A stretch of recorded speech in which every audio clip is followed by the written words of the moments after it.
Bon dia. En el vídeo anterior vam veure com es feia el present perfecte afirmatiu. Now we're going to see how to make the present perfect negative. And you will see that it's extremely easy, especialment si recordeu com es feia el present del verb have. Aquesta part no l'esborraré. Anem a fer-ho així. Com que és negatiu, sabem que en algun lloc trobarem la paraula not. I, com hem dit abans, when we see the word perfect, we know that we're going to find the verb, to have and a past participle. So, what is the negative form of I have? I haven't.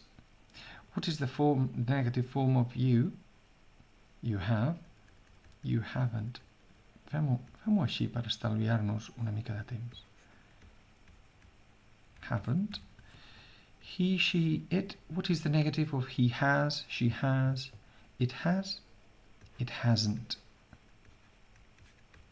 I sí, vosaltres mateixos ja completeu, ja sabeu que aquí, efectivament, posarem haven't.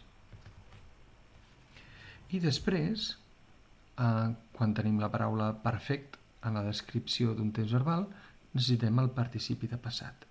Si volem fer amb l'exemple del treballar, I haven't worked, no he treballat. You haven't worked, no has treballat. He hasn't worked. She hasn't worked. It hasn't worked. Ell, ella o allò, aquella cosa no ha treballat o no ha funcionat. And we haven't worked. You haven't worked and they haven't worked. Si fos un verb irregular, doncs en comptes de worked, si fem el verb escriure, seria I haven't written, no he escrit, com per exemple la frase quan tens un examen o una redacció molt difícil i dius no he escrit res encara, I haven't written anything yet. He, she, it hasn't written. And we, you, and they haven't written. Fixeu-vos que directament en la negació jo us he posat la forma contracte. Haven't, hasn't, haven't. Per suposat, el que podríem fer és la forma no contracte. És a dir, I have not, ara, I have not written. I sí, aquí també podríem fer-ho sense que estigués contracte.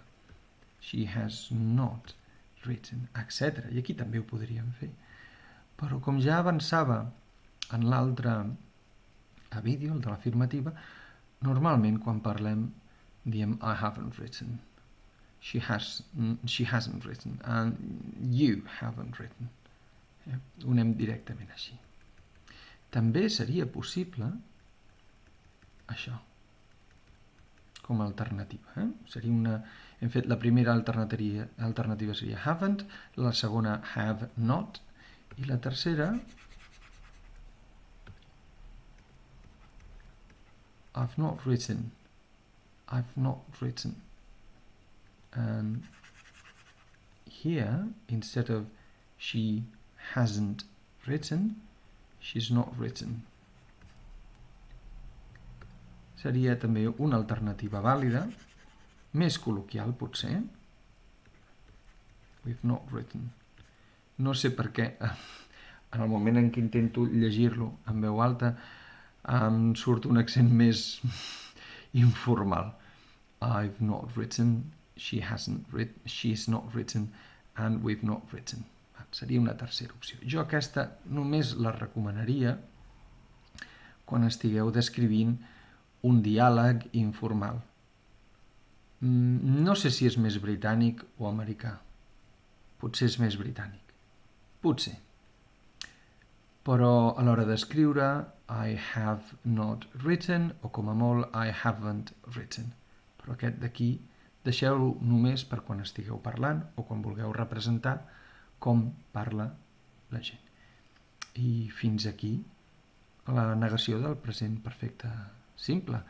And this is the end for the negative form of the present perfect simple.